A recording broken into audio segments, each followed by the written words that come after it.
நீ உண்மையிலே நேர்மையான ரோசக்கார மானமுள்ளவன் ஒரு ஆத்தான அப்பாளுக்கு பிறந்தவனா இருந்தா இந்த கிரிமினல் சீமான் மயிரை பிடிங்க நீ என்ன செய்யணும், மோடியை கண்டிச்சு தினந்தோறும் போராட்டம் நடத்தணும். 4 வழிச்சாலையில் இன்னைக்கு வரைக்கும் வந்து டோல்கேட் நடந்துகிட்டு இருக்குது. அவன் கிட்டத்தட்ட அவனுடைய இலக்கை தாண்டி 5 வருஷம் எக்ஸ்ட்ரா வசூல் பண்ணிக்கிட்டு இருக்கிறான். ஒட்டுமொத்த செலவு எவ்வளவோ அதுக்காக நிதி ஒதுக்குனாங்களோ, கடன் வாங்கினாங்களோ, அந்த கடனையும் தாண்டி மக்கள்கிட்ட வசூல் பண்ணிட்டாங்க. ஆனா 1 பைசா கூட கடன் கட்டல, வட்டி தான் கட்டிக்கிட்டு இருக்கிறான். இப்ப அவன் டோல்கேட்டை எடுக்க வேண்டிய தவணையே முடிஞ்சிருச்சு, எடுக்க மாட்டேங்கிறான். இந்த சீமானுக்கு இதெல்லாம் தெரியாதா, விவரம் தெரியாதா? என்னன்னு பேனா போய் நோண்டுறியா நீ வெங்காயம் மயிறு, நீ இதே நோண்ட மாட்டேங்கிற. நீ மோடியினுடைய வளர்ப்பு நாயி, வேட்ட நாய். நீ திட்டமிட்ட பல கோடியை செலவு பண்ணி இறக்கி விடப்பட்ட ஒரு ஏவல் நாய் தான் சீமா. பிஜேபிக்காரன் என்ன பண்ணல, அந்த நாட்டுக்கு துரோகம் பண்ணல, ஏன் நீ விதப்பட்டு தொடர் இது பண்ண மாட்டேங்கிற? திமுகனால எந்த மக்கள் கஷ்டப்பட்டாங்க சொல்லு? எந்த திட்டத்தின் மூலமா திமுக இன்னைக்கு வந்து கடந்த 10 ஆண்டு காலமா விவசாயிகள்கிட்ட வாங்கின நெல்லை பூரா முளைக்க வச்சது யாரு? மலையில போட்டு ஈரமாக்கி நுழைக்க வச்சது யாரு? எடப்பாடி பழனிசாமி. ஒரு வாரத்தை உன்னால எடப்பாடி பழனிசாமி பேசுனியா, கண்டிச்சியா? இன்னைக்கு கிட்டத்தட்ட 200 கோடியை ஒதுக்கி ஒரு நெல்லு கூட நினையக்கூடாதுன்னு சொல்லி கட்டுமானம் பண்ணி நடந்துட்டு இருக்கு. ஆனா அந்த போட்டோ எடுத்து யாரை சொல்றீங்க? திராவிட மாடல் ஸ்டாலின் ஆட்சின்னு பொய் பரப்புறாங்க. ஆனா அந்த போட்டோவில் இருக்கிற எல்லா காட்சிகளுமே வந்து எடப்பாடி காலத்தில் நடந்தது. அங்க ஒரு புதிய பாறை உருவாக்க போறாங்க, அந்த மலையை உடைக்க போறாங்க, எங்க உடைக்க போறாங்க, இங்க வா காட்டுன்னு அவன் காட்டிடுவானா? சும்மா கற்பனையே ஏதாவது பேசுறதா? சார் வணக்கம் சார்.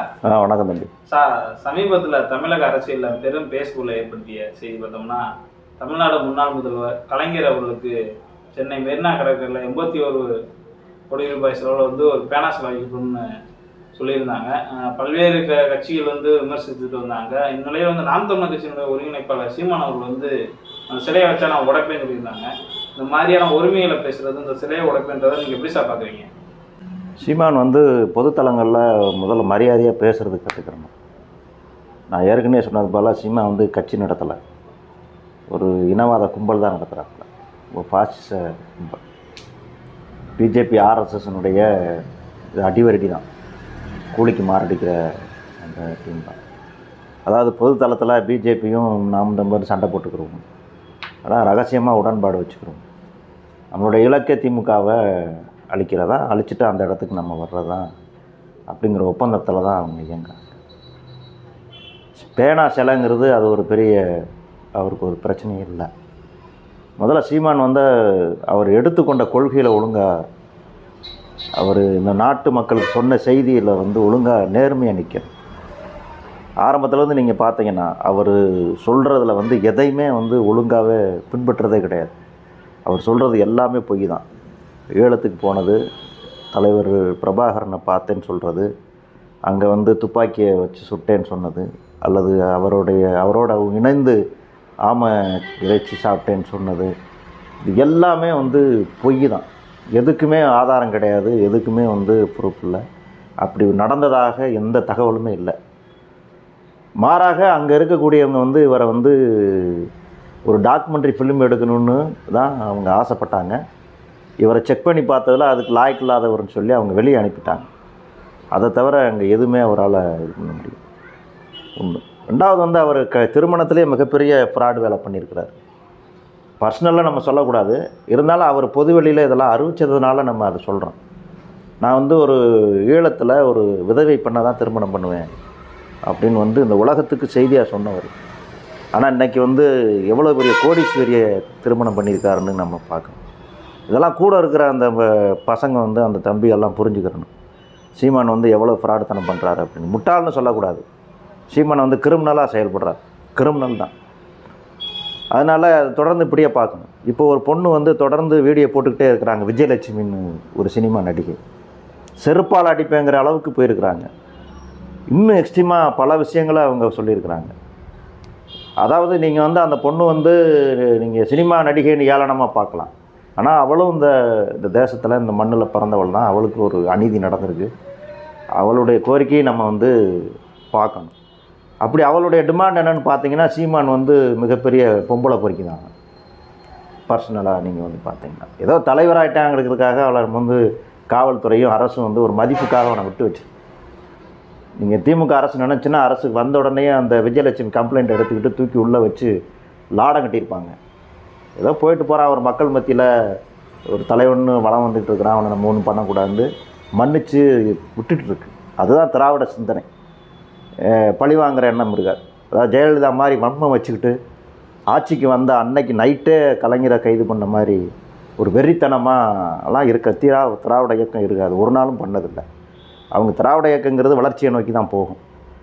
நீங்கள் பார்த்தீங்கன்னா 2006 கலைஞர் அவர்கள் சிஎம் ஆனதுக்கப்புறம் 11 வரைக்கும் தமிழ்நாட்டில் கிட்டத்தட்ட 100கணக்கான பாலங்களை அவர் தான் கட்டி முடித்தார். இன்றைக்கும் டிராஃபிக் இல்லாமல் சென்னையில் வந்து நீங்கள் வந்து வேகமாக போயிட்டுருக்கீங்க அப்படின்னா அது காரணம் கலைஞர் கட்டின பாலம் தான். அதிநவீன சிந்தனையால் 20 ஆண்டுகளில் கட்ட வேண்டிய பாலத்தை ஒரே 5 ஆண்டுகளில் கட்டி முடிச்சிட்டார் அவர். அவ்வளோ பெரிய சாதனையாளர். அதை பொறுக்க முடியாத வன்மத்தினால தான் ஜெயலலிதா வந்து அன்றைக்கி இரவு வந்து வலுக்கட்டாயமாக அவங்க அவரை வந்து கையை காலை கட்டி தூக்கிட்டு போன மாதிரி தூக்கிட்டு போனாங்க. அந்த மாதிரி சிந்தனையெல்லாம் ஒருபோதும் கலைஞருக்கோ ஸ்டாலினுக்கோ அண்ணாவுக்கோ அல்லது திராவிட இயக்க தலைவர்களுக்கோ யாருக்குமே இருக்காது. ஆனால் இதை வந்து இந்த சீமான் வந்து புரிஞ்சுக்கிறணும். நம்ம வந்து எப்படி நம்மளை விட்டு வச்சுருக்குறாங்க அப்படிங்கிறத அவன் புரிஞ்சுக்கிறணும்.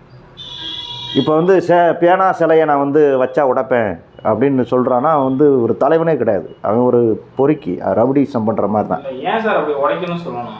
அதாவது சீமானுக்கு வந்து பதவி அரிப்பு தான். அந்த பதவி அரிப்பு தான் அவனால் சொரிய முடியல, காந்து.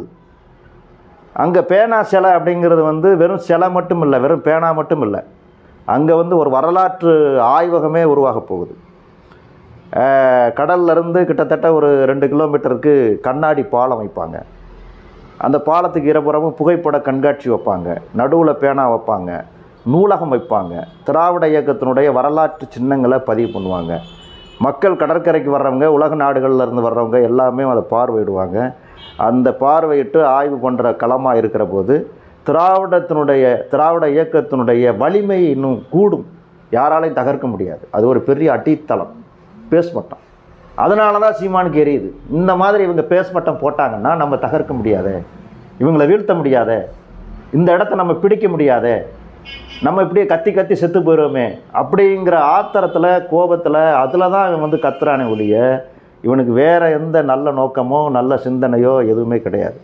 இப்போ கடலில் வந்து நீ மாசுபடுத்துகிற, வாழ்வாதாரம் போகுது, கடல் பொதுவானது, உன் கட்சிக்கோ என் கட்சிக்கோ சொந்தமானது இல்லை அப்படின்னு பேசுகிறதெல்லாம் எல்லாரும் தான் பேசுகிறோம். திராவிட இயக்கத்துலேயும் அந்த சிந்தனை இருக்குது, அந்த கோட்பாடு இருக்குது. கடலை மாசுபடுத்தக்கூடாதுங்கிறதுக்காக பல கோடிகளை திட்டமாக வச்சு அதை வந்து பாதுகாத்துக்கிட்டு தான் இருக்கிறாங்க. நான் என்ன கேட்குறேன் அப்படின்னா, உலக நாடுகளில் யாருமே கடலை பயன்படுத்தலையா, உள்ள காங்கிரீட் போடலையா, உள்ள கட்டணம் கட்டலையா? துபாயில் ஒரு மிகப்பெரிய நகரமே கடலுக்குள்ளே கட்டியிருக்கிறாங்க. சைனாவில் விவசாயமே கடலில் கட்டணம் கட்டி விவசாயம் பண்ணிகிட்டு இருக்கிறாங்க. சீனாவில் ஏர்போர்ட்டே வச்சுருக்கிறான், கடலில் தான் இருக்கிறான். உலக நாடுகள் எல்லாமே அப்படி தான் இருக்குது. சுயஸ் கால்வாய் கட்டியிருக்கிறாங்க. அது எல்லாமே கட்டுமானம் இது தான். இது வந்து ஒரு வரலாற்று ஆய்வகம் மாதிரி பண்ணியிருக்கிறாங்க. இப்போ ஒன்றும் இல்லை, ஒரு புதுசாக துறைமுகம் கட்டுறோம் அப்படின்னா ஒரு கப்பல் வருது.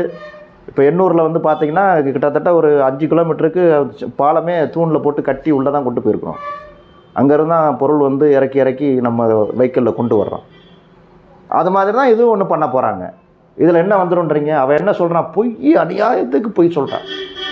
இங்கே வந்து ஒரு பெரிய செயற்கை மலையை உருவாக்க போகிறீங்க, இதுக்கு பாறைகளுக்கு எங்கே போவீங்க, இன்னொரு மலையை போய் நோண்டுவீங்க, நான் இருக்கிற வரைக்கும் இது நடக்காது அப்படின்னா அங்கே ஒன்றுமே செய்ய மாட்டாங்க.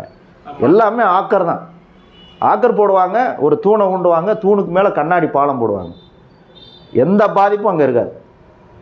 மக்கள்லாம் போகும்போது நடந்து உள்ள பேனா அந்த இதுக்கு போகும்போது கடலை தரையிலேயே பார்த்துக்கிட்டே போவாங்க. இது நவீனத்துவம். எல்லா நாடுகளையும் இந்த கண்ணாடி பாலம் இருக்குது, செஞ்சுட்டாங்க. நம்ம வந்து ரொம்ப தாமதம் இது போன்ற நவீன கட்டுமானங்கள்லாம். இந்த சீமா வந்து அதுக்காக அவன் கவலைப்படலை. இது பேஸ்மட்டம் ரொம்ப ஸ்ட்ராங்காக போடுறாங்க, ரொம்ப வலிமையாக அடித்தளத்தை போடுறாங்க, இவங்களை இடிக்க முடியாது, தகர்க்க முடியாது, நம்ம கனவு நினைவராதுன்னு ஆத்திரத்தில் தான் சீமா கத்துறானே ஒழிய வேறு எந்த பொது நலமோ எந்த சமூக நலமோ எந்த உயிரினங்க மீது அக்கறையே கிடையாது. இல்லைங்க சார், அவங்க வந்து வெறும் அந்த அளவுக்கு இடிப்புன்றதை மட்டும் சொல்லலை, அதுக்கு செலவு பண்ணுற காசை கல்விக்கு செலவு பண்ணுங்க, மருத்துவமனைக்கு செலவு பண்ணுங்க, ஏக்கு தேவலாம் சிலைக்கெல்லாம் பேசுகிறாரு நீங்கள் என்ன சொல்கிறாங்க? இவன் வந்து ஒரு பொதுநலவாதியாக ஒரு தலைவராக இருந்து சிந்திச்சாதான் அதை பகுத்து பார்க்க முடியும். சீமான் வந்து ஒரு தலைவராக இருந்து சிந்திச்சாதான் அதை பகுத்து பார்க்க முடியும். அரசு நிர்வாகங்கிறது பல துறைகளை கட்டமைத்திருக்குது. ஒவ்வொரு துறைக்கும் ஒவ்வொரு நிதியை ஒதுக்கியிருக்குது. அந்த துறைக்கு இவ்வளவு நிதி, இந்த துறைக்கு இவ்வளவு நிதி, இந்த பிடபிள்யூக்கு இவ்வளவு, கல்வித்துறைக்கு இவ்வளவு, இப்படிங்கிற நிதியை ஒதுக்கி தான் அவங்க ஆண்டுதோறும் அதை வந்து செலவு கணக்கிட்டு செலவு பண்ண முடியும். அப்போ பிடபிள்யூடி துறை வந்து ஒரு நிதி ஒதுக்கியிருக்குன்னா அதில் உள்ள நிதியை அவங்க செலவு பண்ணுவாங்க. கல்விக்குன்னு ஒரு நிதி ஒதுக்கியிருக்கிறாங்கன்னா அந்த கல்வி நிதி பத்தலைன்னா அந்த கல்வி நிதிக்கு எங்கேருந்து கொண்டு வர முடியுமோ அந்த வேலையை தான் பார்ப்பாங்க. நன்கொடை கேட்பாங்க, அல்லது எங்கேயாவது சொத்து இருந்தால் அதை விற்றுட்டு அதுக்கு பணமாக மாற்றுவாங்க. அந்த கல்வி நிதிக்குள்ளே என்னென்ன கொண்டு வர முடியுமோ, எப்படி வர முடியுமோ அதில் தான் சொல்லுவாங்க. கல்வி சாலைகள் கட்டுறதுக்கு ஒழுங்கு பண்ணுறதுக்கு எங்களுக்கு வந்து நிதி பத்தலை, கொஞ்சம் நன்கொடை கொடுங்க அப்படிங்கிறது தான் வந்து அது சாதாரணமாக காமராஜர் காலத்திலேருந்தே நடந்துக்கிட்டு இருக்கிற ஒன்று. நீங்கள் வந்து பொதுப்பணித்துறைக்கு ஒரு நிதியை ஒதுக்கியிருக்கோம், அந்த நிதியை எடுத்துக்கிட்டு வந்து கல்விக்கு செய்ய முடியாது. பொதுப்பணித்துறைக்கு தான் அது செய்ய முடியும். மக்களுக்கு கணினி கொடுக்குறது, மாணவர்களுக்கு கணினி கொடுக்குறதுக்கோ மிதிவண்டி கொடுக்குறதுக்கோ ஒரு நிதியை ஒதுக்கியிருக்கோம்னா அந்த நிதியை அதுக்கு தான் செலவு பண்ண முடியும். அதை எடுத்து கொண்டு வந்து நான் அதை ரத்து செஞ்சுட்டு அதை கொண்டு வந்து இங்கே போடுறேங்கிறதுலாம் நிர்வாகத்தில் நடக்காது. அதுக்கு ஐஏஎஸ் ஆஃபீஸர்ஸு மந்திரி அமைச்சர்கள் இப்படி எல்லாமே பிரித்து வச்சுருக்குறாங்க. அது ஒரு ஸ்ட்ரக்சர். அங்கே போனால் தான் அவனுக்கு தெரியும்.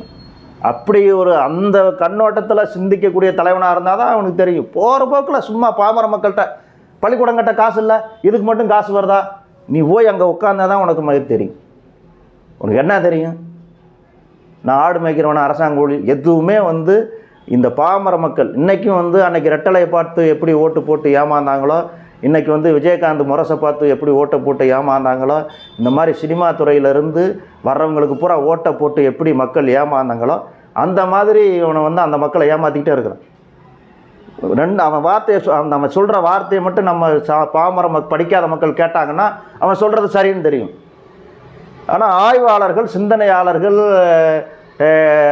பொதுநலவாதிகள், அரசியல் நோக்கர்கள்லாம் நீங்கள் கூப்பிட்டு உட்கார வச்சு நீங்கள் வந்து பேச சொன்னீங்கன்னா அவங்க இதுக்கு ஒவ்வொன்றுக்கும் ஒவ்வொரு விதியை வந்து அவங்க என்ன நடக்குதுங்கிறத உங்களுக்கு விலாவரியாக சொல்லுவாங்க. அப்படி சிந்திக்கிறவன் தான் மனுஷன். அதாவது பேனா வைக்கிறாங்க, நீ வந்து கலைஞர் சிலையை வச்சுக்கிறாங்க அப்படின்னு சொன்னால் பட்டேலுக்கு எதுக்கு சிலை தேவையில்லை, அது மாதிரி கலைஞருக்கு சிலை தேவைன்னு சொல்லலாம். பேனாங்கிறது உலக மக்கள் அனைவருக்கும் சொந்தமான ஒரு அடையாள சின்னம். படிக்காத பாமரவனாக இருக்கக்கூடியவன் அந்த பேனாவை வச்சு எழுதுனது மூலமாக தான் இன்றைக்கி ஐபிஎஸ் ஆஃபீஸராக ஐஏஎஸ் ஆஃபீஸராக வந்திருக்கிறான். எங்கள் தாத்தனும் எங்கள் அப்பனும் படிக்காமல் கோவணம் கட்டிட்டு வயலில் உழுதுகிட்டு இருந்தான். அவனுடைய பிள்ளைங்க, அவனுடைய பேரங்க இன்றைக்கி அந்த பேனா வச்சு எழுதுனதுனால தான் இன்றைக்கி நாங்கள் வந்து ஐபிஎஸ் ஆஃபீஸர், ஐஏஎஸ் ஆஃபீஸர். அப்போ அந்த பேனா வந்து எங்களுக்கு ஒரு மிகப்பெரிய ஆயுதம். அதே மாதிரி தான் கலைஞர் அவர்கள் தன்னுடைய அரசியல் வரலாற்றில் அவர் கிட்டத்தட்ட 18 வயதிலிருந்து 93 வயது வரைக்கும் அவர் அந்த பேனா மூலமாக தான் இந்த நாட்டினுடைய பல பரிமாண மாற்றங்களை செய்திருக்கிறார். அது சினிமா துறையாக இருந்தாலும் சரி, அரசியலாக இருந்தாலும் சரி, கல்வித்துறையாக இருந்தாலும் சரி, அந்த பேனா வந்து மிக முக்கியமான ஒன்று. அது ஒரு அடையாளம் தான். எப்படி அந்த காலத்தில் வந்து சாக்ரட்டிஸ், கலிலியோ இந்த மாதிரியான அறிஞர்கள் வந்து தங்களுக்கான அடையாளங்களை அவர்கள் வந்து நினைக்கும் வரலாற்று சின்னங்களாக வச்சுருக்கிறாங்களோ, அது மாதிரி முத்தமிழறிஞர் கலைஞர் அவர்கள் வந்து அவர் நடத்திய அரசியலையும் தாண்டி அவர் சிந்தித்த சிந்தனைகளுக்காக, செயல்திறனுக்காக நீங்கள் அந்த பேனாவை வந்து அடையாளப்படுத்துகிறோம். ஒன்றுமே இல்லை, ஒரு ஐபிஎஸ் ஆஃபீஸர் அங்கே போனான்னா பேனாவை பார்த்தான்னா அந்த பேனா தன்னுடையதாக உணர்வான். இந்த பேனாவை வச்சு நம்ம இப்போ பரீட்சை சரியாக எழுதுனதுனால தான் நம்ம இன்றைக்கி இந்த இடத்துக்கு வந்திருக்கோம்.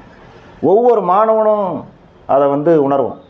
ஒரு சாதாரண 12ஆம் வகுப்பு படிக்கிற ஒரு மாணவனோ மாணவியோ அந்த இடத்துக்கு போனான்னா பேனாவை பார்த்துட்டானா அவனுக்கு ஒரு உணர்வு வரும். அந்த இடத்துல அவனுக்கு உணர்வு வரும், பரீட்சை நம்ம ஒழுங்காக எழுதணும், அப்படி எழுதுனாதான் நம்ம கலைஞரை மாதிரி வளர முடியும், ஸ்டாலினை மாதிரி வர முடியும், சேகோவராவையும் வர முடியும், மிகப்பெரிய தலைவர்களை நம்ம உருவாக முடியுங்கிற சிந்தனையை வந்து அந்த பேனா தூண்டும். இது வந்து மக்கள் வந்து திரும்ப திரும்ப சாக்கடை அள்ளுறதுக்கோ அல்லது கிராமங்களில் அடிமை வேலை செய்கிறதுக்கோ இந்த மாதிரியான ஒரு மலுமட்டையான பணிகளுக்கு சிந்திச்சு கொண்டிருக்கிற மக்களை அந்த இடத்துக்கு வந்தான்னா அவன் படிக்கணுங்கிற சிந்தனை வரும். எவ்வளோ பெரிய முட்டாளாக இருந்தாலும் படிக்கவே தோண மாட்டேங்குதுன்னு ஊர் சுற்றிக்கிட்டு தரவே அங்கே வந்தால் கூட அதை பேனாவை பார்த்துட்டான்னா அந்த படிக்கணுங்கிற எண்ணம் வரும். அதற்கான அடையாளம் தான் அந்த பேனா. நீங்கள் கலைஞர் பேனான்னா கலைஞர் வச்சு எழுதின பேனா வாங்கி கொண்டு வைக்கல. அவன் அப்படி தான் சொல்கிறான். கலைஞர் எழுதினாரு அதுக்காக அந்த பேனா வைக்கிறீங்களா? எம்ஜிஆர் தொப்பி போட்டிருந்தாரு அதுக்காக அந்த தொப்பியை வைக்கிறீங்களா? இப்படி ரொம்ப மட்ட ரகமாக அநாகரிகமாக பேசுனாங்க.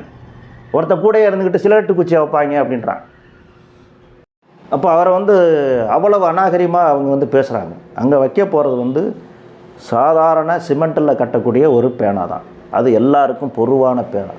எல்லாத்துக்குமே அறிவு சார்ந்த சிந்தனையை தூண்டக்கூடிய ஒரு பேனாவினுடைய அடையாளம். நீங்கள் திருவள்ளுவரை விட இது பெருசாக இருக்குது அப்படின்னா திருவள்ளுவருக்கும் அந்த பேனா தான். திருவள்ளுவரே நீங்கள் அந்த பேனாவில் எழுதலான்னு நம்ம கணக்கில் எடுத்துக்கலாம். எல்லாருக்குமே எழுதுகோடு தானே முக்கியம். திருவள்ளுவர் 1330 குறள்களை அவர் எழுதி முடிச்சிருக்கிறாரு. இன்றைக்கி உலகத்திலேயே தவிர்க்க முடியாத மறுக்க முடியாத ஒரு அறிவு சார்ந்த நூல் குறள் அப்படின்னு சொன்னால் அந்த குறள் எழுதுவதற்கு அந்த திருவள்ளுவர் பயன்படுத்தியதே எழுதுகோடு தானே. அந்த எழுதுகோளினுடைய வடிவம் தான் அங்கே வைக்கிறோம். இதில் என்ன உனக்கு பிரச்சனை? இல்லை, அவங்க கடலில் எதுக்கு தேவையில்லாமல் வைக்கிறீங்க? அங்கே பவளப்பாறை எல்லாம் இருக்குது, சுற்றுச்சூழல் மாசுபடும். எங்கேயாவது உங்கள் அறிவாளர்கள் வச்சுக்கலாம்னா அங்கே நீங்கள் சொல்கிற மாதிரி எந்த மீனவ குடும்பமோ இல்லை, பவளப்பாறை எதுவுமே கிடையாது. இந்த சீமானுடைய பொய்யை நம்பி தான் பாமர மக்கள் எமோஷன் ஆகுறாங்க. சாதாரண மக்கள் கூட இன்றைக்கி போய் ஈரோடு கிழக்கு தொகுதியில் போய் கேட்டால் அவங்க பேனா வைக்கிறாங்க, அதனால் நான் ரெட்டலைக்கு ஓட்டு போடுவேன்னு சொல்கிறான். இதுக்கெல்லாம் காரணம் யாருன்னு சொன்னால் இந்த மாதிரியான அடிமுட்டாள்கள் தான், கிரிமினல்கள் தான். இப்படி தான் அந்த பாமர மக்களை வசீகர வார்த்தைகளை மக்களை திசை திருப்பி விடுறது, மொட்டையாக சொல்லி. அங்கே எந்த பவளப்பாறை இருந்துச்சு உன்னால் சொல்ல முடியுமா? இப்போ மேலே ஒரு வழக்கு போட்டு கூட்டு போய் பவளப்பாறை காட்டிடுவானவன். இப்போ அங்கே ஒரு புதிய பாறை உருவாக்க போகிறாங்க, அந்த மலையை உடைக்க போகிறாங்க, எங்கே உடைக்க போகிறாங்க, இங்கே வா காட்டுன்னு அவன் காட்டிடுவானா? சும்மா கற்பனையாக ஏதாவது பேசுகிறதா? அங்கே எதுவுமே கிடையாது. அங்கே எந்த உயிரினத்துக்கும் பாதிப்பு வராது. எந்த குடும்பத்தையும் அங்கே காலி பண்ணலை, யாரையும் அங்கேருந்து விரட்டலை. அது எதுக்குமே பயன்படாத ஒரு கடற்பரப்பு, அவ்வளோதான். சும்மா தான் இருக்கும். கொஞ்சம் சும்மா இருந்துச்சுன்னா மக்கள் கடற்கரையாக பயன்படுத்துவாங்க.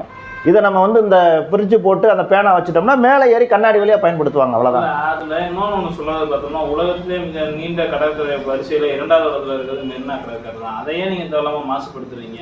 நீங்கள் உலகத்திலேயே 6வது இடத்துல இருக்கிற கடற்கரைன்னு அவன் பேசுகிறான், மதிப்புமிக்க கடற்கரை. அதெல்லாம் ரைட்டு தான். 1வது 2வது இருக்கிற கடற்கரையில் இந்த மாதிரி கட்டுமான படியில் இருக்கா இல்லையா? பண்ணியிருக்காங்களா இல்லையா? ஒழுங்குபடுத்தியிருக்காங்களா இல்லையா? கட்டடம் கட்டியிருக்காங்களா இல்லையா? பொழுதுபோக்கு அம்சங்களை ஏற்படுத்தியிருக்காங்களா இல்லையா? அதைத்தானே அவங்க பண்ணுறாங்க. இதெல்லாம் அவனுக்கு தெரியும், இதெல்லாம் சீமானுக்கு தெரியும். ஒரு அரசுன்னு இருந்தால் அதெல்லாம் பண்ணுவாங்கங்கிறது உலகம் முழுவதும் வாழ்கிற மக்களுக்கு எல்லாருக்கும் தெரியும். இந்த சீமானுக்கு என்ன ஆத்திரம், அந்த அரிப்பு, அப்படி அங்காளாய்ப்பு அப்படின்னா, இவங்க வலுவாக பேஸ்மட்டம் போடுறாங்க, அடித்தளம் கட்டுறாங்க, இவங்களை தகர்க்க முடியாது, நாம் இப்படியே கத்தி கத்தி செத்து போயிடுவோம் அப்படிங்கிற ஆத்திரத்தில் சீமான் கத்துறான ஒழிய வேறு எந்த காரணமும் கிடையாது. இது மோசமான சிந்தனை. இது ஒரு அரசியல்வாதியே கிடையாது. இந்த பிரச்சனையை பார்த்தோம்னா கலைஞர் பேனா சிலை வைக்கிறதுல பார்த்தோம்னா பாஜக பெருமளவில் எதிர்ப்பு பெரிய அளவில் கொடுக்கல. நாம் தமிழர் கட்சி எதிர்ப்பு கொடுக்கறதுக்கான காரணம் என்ன? பாஜகவினுடைய குரலே நான் சீமான் தான். அந்த இவங்க சீமான்கிட்ட அந்த ஏற்கனவே போட்ட ஒப்பந்தத்தின் அடிப்படையில் இவங்க தூண்டுறாங்க, சீமான் கத்துறாரு, அவ்வளோதான். இந்த சீமானால் வேற ஒன்றுமே செய்ய முடியாது. இவருடைய ஒவ்வொரு சலசலப்பையும் இவர் ஏற்படுத்துகிறார்ல, ஒவ்வொன்றுக்கும் அவருக்கு பணம் இருக்குது. திசை திருப்புறது ஒவ்வொரு விஷயத்தை. அதாவது இப்போ பிஜேபிகிட்ட எவ்வளவு பிரச்சனை இருக்குது. நான் என்ன கேட்குறேன், பிஜேபி கவர்மெண்ட்டு இன்னைக்கு வரைக்கும் இந்த மக்கள் எவ்வளவு அடித்தளத்தில் போயிட்டுருக்காங்க. இன்றைக்கி அதானியினுடைய பங்கு சந்தையில் 10 லட்சம் கோடிக்கு மேலே டவுன் ஆகி கிட்டத்தட்ட 3வது இடத்துல இருந்தவன் இன்றைக்கி 21வது இடத்துக்கு வந்திருக்கிறான் உலக பணக்கார லிஸ்ட்டில். 10 லட்சம் கோடி நட்டம் ஆயிடுச்சு, எங்கிட்ட போயிடுச்சு. இந்த 10 லட்சம் கோடி எங்கேருந்து எடுத்தாங்க தெரியுமா? எஸ்பிஐ வங்கியிலிருந்து தான் எடுத்தாங்க. இந்தியா முழுவதும் இருக்கக்கூடிய இந்த தேசியமயமாகப்பட்ட வங்கியில் தான் அவன் கடன் வாங்கி கொடுத்துருக்கான். இந்த வங்கிக்கு எங்கேருந்து பணம் வந்துச்சுன்னு தெரியுமா? இந்தியா முழுவதும் இருக்கக்கூடிய மக்கள் செலுத்திய வரிப்பணம், மக்கள் செலுத்திய டெபாசிட் பணம், மக்கள் செலுத்திய சேவிங்ஸ், இதை தான் எடுத்து கட்டியிருக்கிறான். இப்போ மக்கள் பணம் பூரா போச்சா? 1,24,000 கோடி தள்ளுபடி பண்ணிட்டான். இது யார் பணம்? இது எல்லாம் பிஜேபி செய்யுது. இல்லை, அப்போ இதெல்லாம் மடைமாதிரிக்காக இந்த பிஜேபியினுடைய அராசகத்தை மடை மாற்றுறதுக்கு தான் சீமா இந்த தமிழ்நாட்டில் இந்த வேலை பண்ணிகிட்டு இருக்கேன். நீ இவ்வளோ எமோஷன் பண்ணுறவன் கத்துறவன் சிலிண்டருக்கு ஏன் கத்த மாட்டேங்கிற? 120 ரூபா 1200 ஆயிடுச்சுல, ஏன் ஒரு ஆர்ப்பாட்டம் பண்ண மாட்டேங்கிற? இன்றைக்கி ஏன் அண்ணாமலையை கண்டிக்க மாட்டேங்கிற? மோடியை கண்டிக்க மாட்டேங்கிற? ஏன் நீ தொடர் பயணம் எடுக்க மாட்டேங்க? எதையாவது ஒரு விஷயத்தை நீ தொடர் பயணம் எடுத்திருக்கியா? தொடர்ந்து நான் சக்ஸஸ் பண்ணிட்டேன்னு சொல்ல முடியுமா அவனால்? சொல்ல மாட்டேன். பிஜேபியை பார்த்தா டெல்லியை பொறுத்த வரைக்கும் பிஜேபியை பொறுத்த வரைக்கும் அப்படியே லேசாக தொட்டுட்டு வெளியே வந்துடுவார், தொட மாட்டார். ஆனால் இங்கே ஸ்டாலின் என்னமோ பல 1000 கோடியை கொள்ளையடிச்சது மாதிரி கத்திக்கிட்டு இருக்கேன். ஸ்டாலின் இப்போ திமுக அரசு எவ்வளோ கோடியை கொள்ளையடிச்சு நீ கண்டுபிடிச்சிட்ட? எந்த சொத்தை களவாடிட்டாங்கன்னு நீ கண்டுபிடிச்சிட்ட? எங்கே ஊழல் பண்ணிட்டாங்கன்னு நீ கண்டுபிடிச்சிட்ட? உன்னால் நிரூபிக்க முடியுமா? எதுவுமே பண்ண முடியாது. ஆனால் மத்திய அரசு ஒன்றிய அரசு இன்னைக்கு ஒவ்வொரு நாளும் அம்பலப்பட்டுக்கிட்டு இருக்கிறான். நிதியமைச்சர் இன்னைக்கு நிதி பற்றாக்குறை அறிவிச்சிருக்கிறாங்க. எதுக்கு நீ மக்களை திரட்டி இது பண்ணியிருக்கிற? காங்கிரஸ் எதுவுமே பண்ணலை. ஆனால் காங்கிரஸை போட்டு இன்னைக்கு கொலகார காங்கிரஸ்னு பண்ணிட்டு இருக்கிற. அப்போ உன்னுடைய இந்த லாபிலாம் என்னவா இருக்குது? பிஜேபி ஆர்எஸ்எஸ்னுடைய லாபியாக தான் இருக்குது. உன்னுடைய சொல்கிறத பார்த்தா திட்டமிட்டு பாஜகவில் இறக்கி விடப்பட்டதுமான்னு சொல்ல வரீங்க. திட்டமிட்ட பல கோடியை செலவு பண்ணி இறக்கி விடப்பட்ட ஒரு ஏவல் நாய் தான் சீமா. பிஜேபிக்காரன் என்ன பண்ணலை? அந்த நாட்டுக்கு துரோகம் பண்ணலை. ஏன் நீ விதப்பட்டு தொடர் இது பண்ண மாட்டேங்கிற? திமுகனால எந்த மக்கள் கஷ்டப்பட்டாங்க சொல்லு? எந்த திட்டத்தின் மூலமா திமுக இன்னைக்கு கடந்த 10 ஆண்டு காலமா விவசாயிகள்கிட்ட வாங்கின நெல்லை பூரா முளைக்க வச்சது யாரு? மலையில் போட்டு ஈரமாக்கி நுழைக்கி வச்சது யாரு? எடப்பாடி பழனிசாமி. ஒரு வாரத்தை உன்னால எடப்பாடி பழனிசாமி பேசுனியா? கண்டிச்சியா? இன்னைக்கு கிட்டத்தட்ட 200 கோடியை ஒதுக்கி ஒரு நெல்லு கூட நினையக்கூடாதுன்னு சொல்லி கட்டுமானம் பண்ணி நடந்துகிட்டு இருக்கு. ஆனால் அந்த போட்டோ எடுத்து யாரை சொல்கிறீங்க? திராவிட மாடல் ஸ்டாலின் ஆட்சின்னு பொய் பரப்புகிறாங்க. ஆனால் அந்த போட்டோவில் இருக்கிற எல்லா காட்சிகளுமே எடப்பாடி காலத்தில் நடந்தது. ஒரு இதை கூட மூடலை. தார்பாய் கூட இல்லைங்க. வந்த உடனே கிட்டத்தட்ட 100 கோடி ரூபாய்க்கு தார்பாய் வாங்கியிருக்காங்க. தார்பாய் கூட இல்லை எடப்பாடி ஆட்சியில். 5 லட்சம் கோடி கடன் வாங்கி என்னதான் பண்ணாங்க? நீ எடப்பாடியாக தான் கேட்கணும், சீமானை தான் கேட்கணும். இந்த அறிவு இல்லாமல் கிரிமினல் வேலை பார்க்குறாங்களா இப்படித்தான் நீ கேட்கணும். விவசாயிகளுக்காக நான் இப்போ ரோடு போடுறாங்க. ஒரு 10 அடி ரோடு 4 அடி பத்தலை. அப்போ வரப்போ கொஞ்சம் கட்டுறாங்க. அது அந்த மண் வயலில் சரியுது. ரோடு வேணும்னு கேட்குற. இது மக்களுக்கும் அரசுக்கும் இருக்கிற பிரச்சனை. இப்போ 8 வழிச்சாலை மக்கள் வேணாம் நாங்கள் நிப்பாட்டியாச்சு. இப்போ நினச்சா திமுகனால போட முடியாதா அந்த சாலையை? நிச்சயம் அவங்களால போட முடியும். ஆனால் மக்கள் மறுக்கிறாங்க. என்னைக்கு ரோடு வேணும்னு மனு கொடுக்குறானா அன்னைக்கு ரோடு போடுவாங்க. இது மக்களுக்கும் அரசுக்கு இருக்கிறது. நீ யார் இடையில குறைக்கிறதுக்கு நாய்? அவன் வேற அன்னைக்கு கத்துறான். மக்கள் சுற்றுச்சாலை வேணும்னு கேட்டான், ரோடு போடுறாங்க.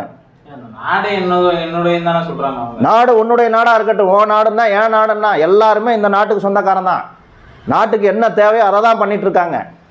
நீ இது புதுசாக ஒன்று இதில் கண்டுபிடிச்சி சொல்கிறதுக்கு ஒன்றுமே இல்லை. நீ உண்மையிலே நேர்மையான ரோசக்காரன் மானம் உள்ளவன் ஒரு ஆத்தான அப்பாளுக்கு பிறந்தவனாக இருந்தால் இந்த கிரிமினல் சீமான் மயிரை பிடிங்க. நீ என்ன செய்யணும்? மோடியை கண்டித்து தினந்தோறும் போராட்டம் நடத்தணும். 4 வழிச்சாலையில் இன்னைக்கு வரைக்கும் டோல்கேட் நடந்துகிட்டு இருக்குது. அவன் கிட்டத்தட்ட அவனுடைய இலக்கை தாண்டி 5 வருஷம் எக்ஸ்ட்ரா வசூல் பண்ணிக்கிட்டு இருக்கிறான்.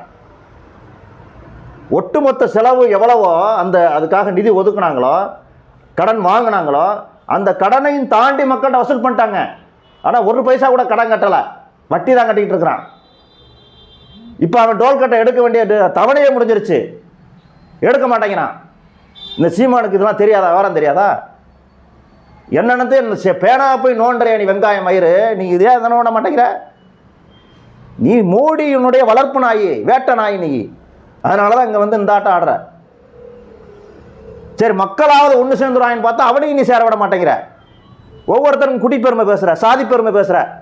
அவன் சாட்டை துறைமுருகன் ஒன்று சொல்கிறான். அவன் என்ன கொள்கை பரப்பு செயலாளராக அந்த கட்சியில்? அவன் சொல்கிறான் வேங்கை வயல்லாம் அப்படிலாம் ஒன்றும் கிடையாது, விசிகா போய் தான் அவங்க இப்போ கலவரத்தை உண்டு பண்ணிட்டாங்கன்னு சொல்கிறான். இது எவ்வளோ பெரிய அயோக்கியத்தனம்! இந்த தேசத்தில் சாதி இந்துக்கள் வாழ்கிற நாட்டில், சாதி தனியாக ஊர் தனியாக சேரி தனியாக வாழ்ந்துக்கிட்டு இருக்கிற நாட்டில் எந்த பேதமும் இல்லைன்னு இப்போ அவன் சொல்கிறான் அப்படின்னு சொன்னால் எவ்வளோ பெரிய அயோக்கியத்தனம் அது. அப்போ சாதி இந்துக்களை பாதுகாக்கிறதுக்கு தான் அவன் பேசுகிறான். கோனாருக்கு ஒரு பெருமை இருக்குன்றான், தேவருக்கு ஒரு பெருமை இருக்குன்றான், ஒவ்வொருத்தருக்கும் தனித்தனியாக பெருமை இருக்குது, தேவேந்திர குலத்திற்கு ஒரு பெருமை இருக்குது அப்படின்னா ஒவ்வொருத்தரும் தனித்தனியாக இருங்க, ஒன்று சேராதங்கன்றான். இதுதானே அவங்களுடைய நோக்கம். இவன் இதை பேசுனா அதுதானே நடக்கும். ஒருத்தன் சேர முடியாதுல்ல, அப்புறம் எப்படி பொது பிரச்சனைக்கு போராடுவான்?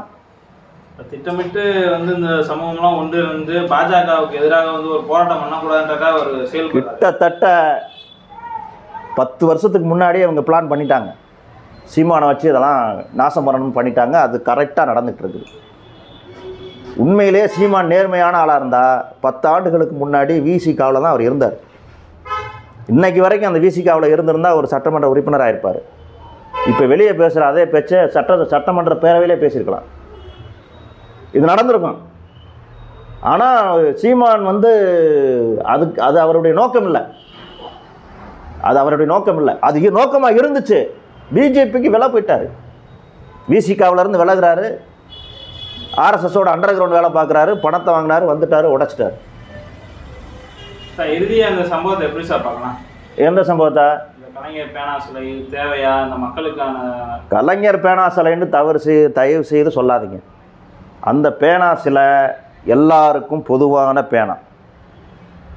அதாவது ஆரம்ப பள்ளியில் படிக்கிற மாணவர்கள் இருந்து ஐஏஎஸ் எழுதுகிற மாணவர் வரைக்கும் பயன்படுத்துகிற ஒரு பேனா, ஒரு அடையாளம். அது அதை பார்க்குற ஒவ்வொருத்தருக்கும் படிக்கணும், சிந்திக்கணும், எழுதணுங்கிற ஆர்வத்தை தூண்டும், எண்ணத்தை தூண்டும். அதற்கான ஒரு அடையாளம் தான் பேனா. அது வைப்பதனால எந்த சீரழிவும் இங்கே நடக்காது. யாருக்கும் எந்த துயரமோ துன்பமோ ஏற்படாது. கல்விக்கு பணம் இல்லை, இதுக்கு ஏது பணம்னு கேட்குறவன் அத்தி முட்டாள். யாரும் கேட்கல. ஆனால் அந்த சீமான் பரப்புறதான் அது. சீமான் அறிவு இருந்தால் அப்படி பேச மாட்டான். அந்த துறை வேறு, இந்த துறை வேறுன்னு அவனுக்கு இப்போ அவன் ஆட்சிக்கு வந்தால் எல்லாத்தையும் மொத்தமாக குமிச்சு வச்சுக்கிட்டு ஒருத்தனுக்கா பணம் கொடுத்து எண்ணி கொடுத்துக்கிட்டு இருப்பானா? அறிவு இருக்கா அவனுக்கு? இல்லையா? ஏப்பா சில கட்ட பணம் இல்லை, அந்த பணத்தை இங்கே தான் கொடுப்பேன், உனக்கு தரமான்னு சொல்ல முடியுமா? ஆட்சி அதிகாரத்துக்கு வந்தோடனே ஒரு ஸ்ட்ரெச்சரை பிரிச்சுருவாங்க. உனக்கு எவ்வளோ, உனக்கு எவ்வளோ, உனக்கு எவ்வளோ, உனக்கு எவ்வளோன்னு பிரிச்சுடுவாங்க. மக்கள் வரி பணம் எவ்வளவோ அதுக்கு தகுந்த மாதிரி செலவு பண்ணுவாங்க, மீதி எல்லாம் கடன் இல்லாமல். அப்போ நீங்கள் அதுக்கு பணம் இல்லை, பணம் பற்றாக்குறைன்னா யார்ட்டாவது கேட்கத்தான் செய்வாங்க. எடப்பாடி பழனிசாமி கல்வித்துறைக்குன்னு கிட்டத்தட்ட 5 லட்சம் கோடி வாங்கியிருக்கிறான்ல கடன். இவங்க வாங்கலைல. நான் கடன்லாம் வாங்க முடியாது, வட்டி கட்ட முடியாது, இப்போயே தலைக்கு மீறி கடன் போயிடுச்சு, அதனால் மக்கள்கிட்ட இருந்து நன்கொடை கொடுங்க, கடன் இல்லாமல் பள்ளியை நடத்தணும்னு கேட்குறாங்க. சில சேவா பணம் கேட்டாங்க. இதெல்லாம் இவங்க மக்கள்கிட்ட அவதூறு பரப்புறது, போகிற போக்கில் துப்பிட்டு போகிறது. அதனால் இந்த பேனாவினுடைய அடையாளத்தை வைக்கிறதுல யாருக்கும் எந்த குழப்பமோ அல்லது எந்த ஒரு எதிர்ப்போ இல்லை. சாதாரண மக்கள்கிட்ட அது இருக்கவே இருக்காது. இது இவங்க தேவையில்லாமல் சில பிரகண்ட இது அரசியல் லாபத்துக்காக சீமான் செய்கிற வேலை. அதனால் தயவுசெய்து சீமான் பேச்சை நீங்கள் பெருசாக எடுத்துக்கிறாதீங்க. அவ்வளோதான்.